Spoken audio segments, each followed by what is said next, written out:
Well, how I became a conscientious objector, how I became the author of my first book, Women, the FBI, and Me. All right.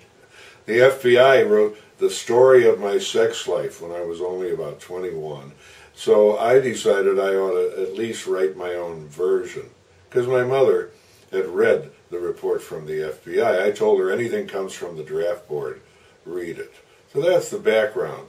But it started out when my mother had told me I had to join a church in the neighborhood. Okay, and that was about I was about 12 or 13 at the most.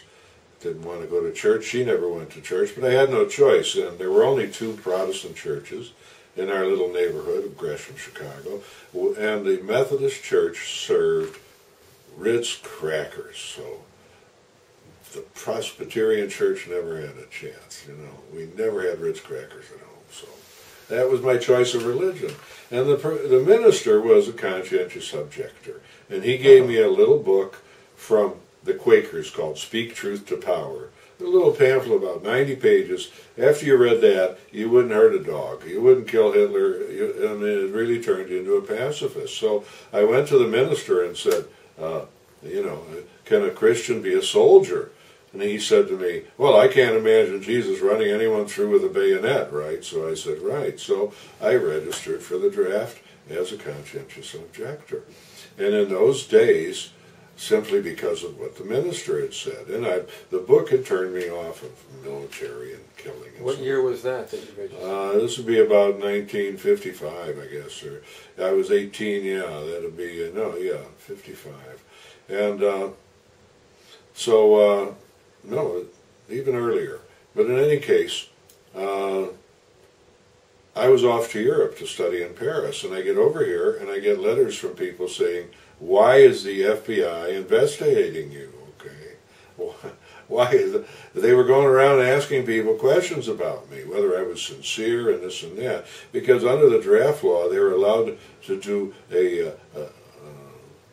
what's the word? An inquiry, investigation, whether or not you're an honest, conscientious objector or not, right?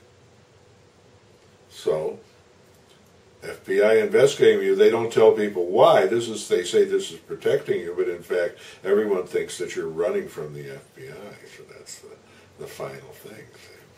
And so they did, nonetheless. Well, first of all, they do the investigation. And then when I get back from France, I went off to Berkeley, and suddenly my mother got this thing in the mail. They'd done 2 investigations, right? And it's a star chamber trial. You never get to meet your accusers. All you get is this resume of your report. And I had told my mother to read anything that came from the draft board, so she'd read it all. And the second, it's quite interesting. The first investigation, I came out an angel. I was Jesus the second, right? The second investigation, after I came back from my trip around the world, was all about my visit to brothels in Korea and my sex life with my college girlfriends and so on. And it turned me into this incredible Don Juan, see? So I said to my mother, did you read the report? She said, I wish I hadn't, okay? So I decided to write it up myself, you know. And what saved me was a judge in Chicago. After they send you this resume of all the accusations against you, you go see a judge. And it was a nice, wonderful old black gentleman in Chicago. And I said, I'll go to jail for my beliefs, right? And he turns to the secretary and he says, strike that, Miss Jones. And he says, now, Mr. Nelson, if I understand you correctly, what you're saying is you have very strong beliefs on this subject, right? I said, yeah. He said, put that in, Miss Jones. So I say, I'll never kill, I hate the United, whatever, everything I'm saying, all my propaganda, everything, strike that, Miss Jones, right? So,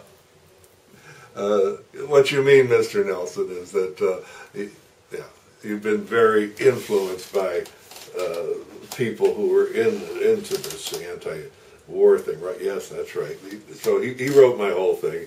And a month or two later, you're classified 1O. That means you can do alternative service, okay? You can work in a hospital or whatever. They find you some pacifistic work to do for 2 years. Well, that's fine with me, okay? But before this happened, I'd gone to my mother's attorney. She was getting divorced, and she had a nice young attorney from the University of Chicago, Ralph Gorin. And I went to Ralph. I said, I don't know. I don't know how to deal with the draft board. And he says, you're a bright boy. Go read Public Law 351, Section 23. Then you'll know more about draft law than I do. Then you'll be able to take care of yourself, right? And that was the best advice because, in fact, if you read the law, it was written to protect conscientious objectors if they know the law. So once I read it, I was all set, see. And you have appeal rights all over the place and so on. So I get off to Europe, and I'm working in Germany, and I get a draft notice, okay, from the draft board to come back to Chicago and work in a hospital. Now, ironically, by then I'm working as a teacher on an army base, okay.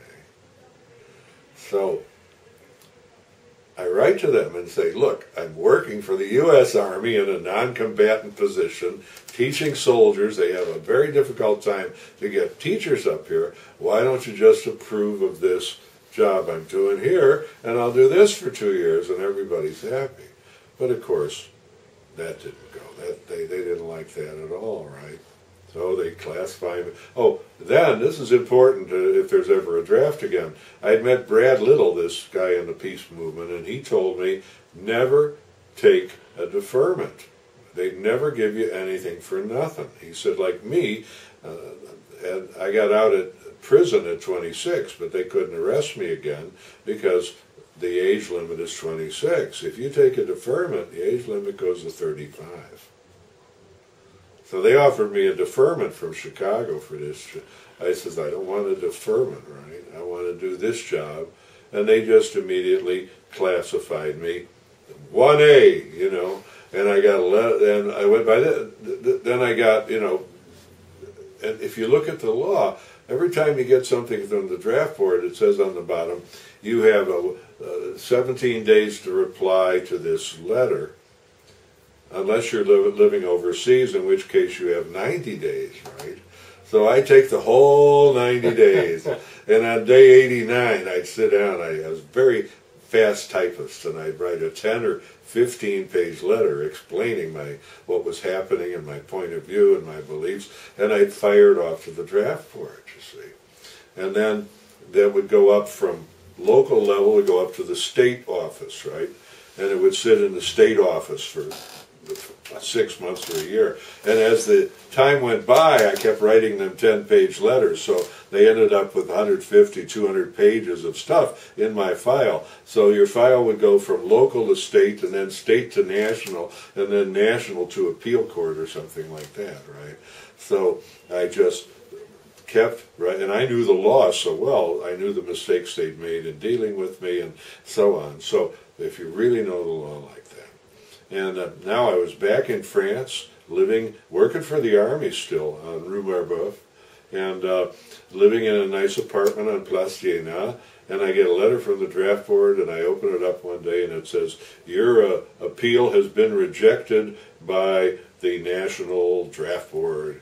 Your only remaining chance now is to make an appeal to Robert Kennedy, who is the... Attorney General? Yeah. Oh, yeah. And it says at the bottom of the page, and you have 90 days to fulfill this. And I looked at the calendar, and I was 70 days short of my 26th birthday. Right? Sitting on the can, as a matter of fact, when I read this letter. It was a jubilant moment after, what, being haunted by these guys for 8 years, yeah. For 8 years.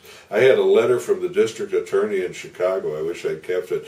You will be in the Army by June, or you will be in jail, right? I wish I'd kept that.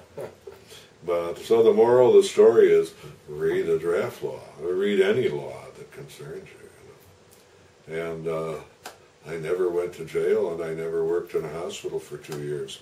That's what they wanted me to do when I was in Germany. So, and I did work for the Army a couple of years, so I did my alternative service, even though the draft board never recognized it.